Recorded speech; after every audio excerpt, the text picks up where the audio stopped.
Welcome back, my friends, and for all of you that are new, I'm Ellie Lee with Ellie Lee Designs. Whoa, this can't be right. Christmas in July? Well, it's the right month and the right channel. Today I'm bringing you an early Christmas treat to help get your holiday decor and entertainment planning in the holiday spirit. So without any further ado, let's get started. To complete the first part of this project, I used one piece of 12 by 12 cardstock and some 14-inch paint sticks that I purchased on Amazon. This was going to create the foundation of this classic little game that most of us remember playing using just a pencil and paper. I also used my trusty glue gun to adhere the paint sticks to my cardstock and a pair of cutting shears to cut down my paint sticks.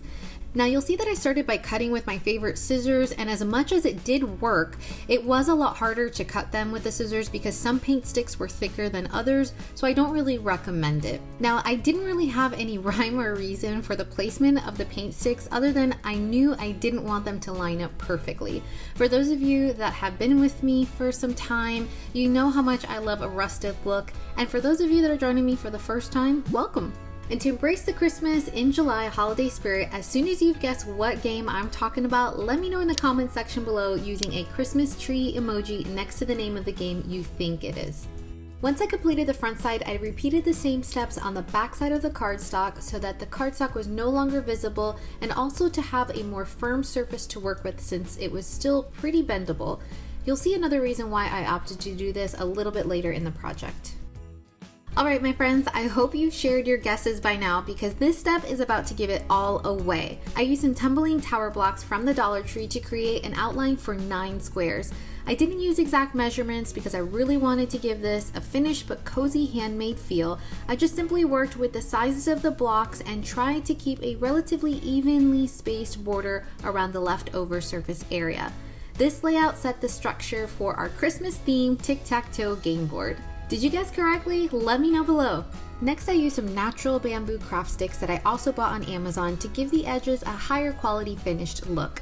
These sticks measured 15 and 3/4 inch each, so I had to cut them down to size. Rather than cutting them straight across, I cut them diagonally so that I could join them at the edges because I felt this would also elevate the look even more. Now I also chose to eyeball this measurement, and in hindsight, I should have quickly measured them out first to save me some time on the adjustments that I ended up having to make after. It did work out in the end, so I just chalked it up to another learning opportunity. I was originally going to glue these craft sticks to just the sides of the piece, but later I decided that it would look better if I also glued them to the top and the bottom. To give the board a nice little lift, rather than having it sit flat on a surface, I added one small wood cube to each corner of the board. You can purchase these at your local Dollar Tree. If you feel you're getting value from this video, please show me some love by hitting that like button below and leaving a comment. I truly value your feedback, and this helps me bring you the content you want to see and value most. Next, I used some chalk paint by Folk Art in the color Imperial to begin painting a portion of my game board. This is the first time I used this brand, and I noticed that the texture was more watered down in comparison to my Bayer and Waverly chalk paint. Now, it could have just been this color, and it wasn't necessarily a bad thing, so I would definitely buy it again in the future.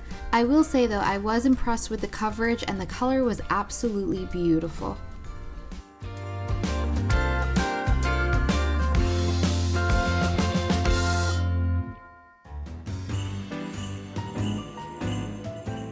To add a nice bold contrast, I used my Waverly chalk paint in the color Ink to paint the tumbling tower blocks and trim. This also reminded me of a Santa suit, so I thought it was perfect for this occasion. What do you guys think? And be sure to stick around until the end so you don't miss how I also turned this very board game into a wall decor piece to maximize on entertainment and decor for this holiday season. Once I finished painting my game board, I jumped into Cricut Design Space to create and cut my Christmas tree themed tic-tac-toe pieces. I opted for 3-inch Christmas trees and snowflakes to fit my squares, and because they really brought back happy childhood memories. Okay, so now I'm waiting another 34 minutes before my Christmas trees are done cutting. And so we wait. And the snowflakes took even longer, my friends. With 26% of my cuts done, I still had another hour and 33 minutes to go.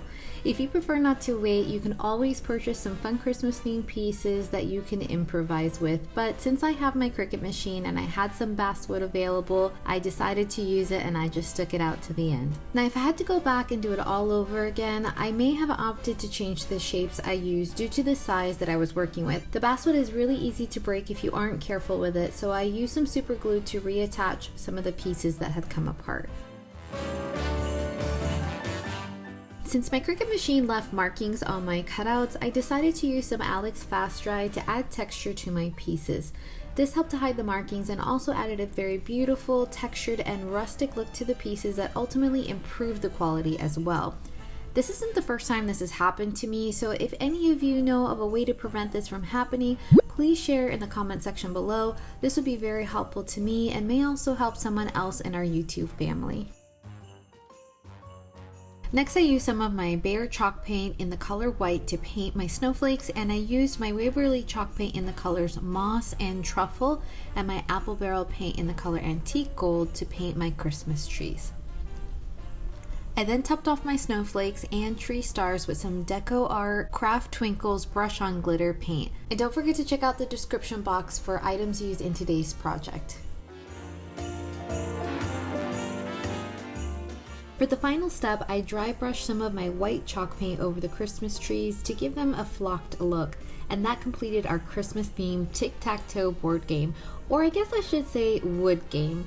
What do you think of this project?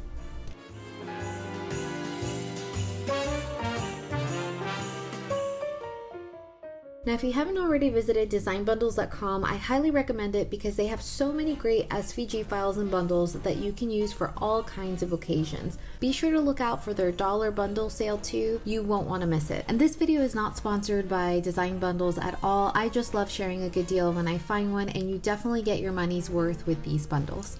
I found an SVG file that I absolutely loved, so I purchased it with 1+ credit, and I was able to immediately download it to my computer and upload it into Cricut Design Space. Here I made some quick adjustments to the design, then I reattached the image and sent it to my Cricut Maker to cut my vinyl.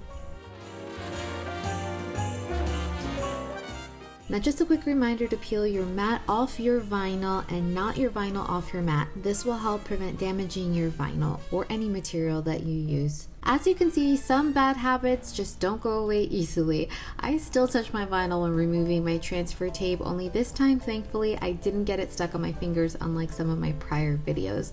No! Once I weighted my vinyl, I used some transfer tape to place my stencil over the back side of the game board. Then I used my Behr white chalk paint to color in my stencil. I didn't prime the stencil this time either because I wanted to still keep that rustic look, and just like that, you can convert your Christmas themed tic-tac-toe game board into a beautiful little piece of decor that you can enjoy on your wall or on a table around friends and family.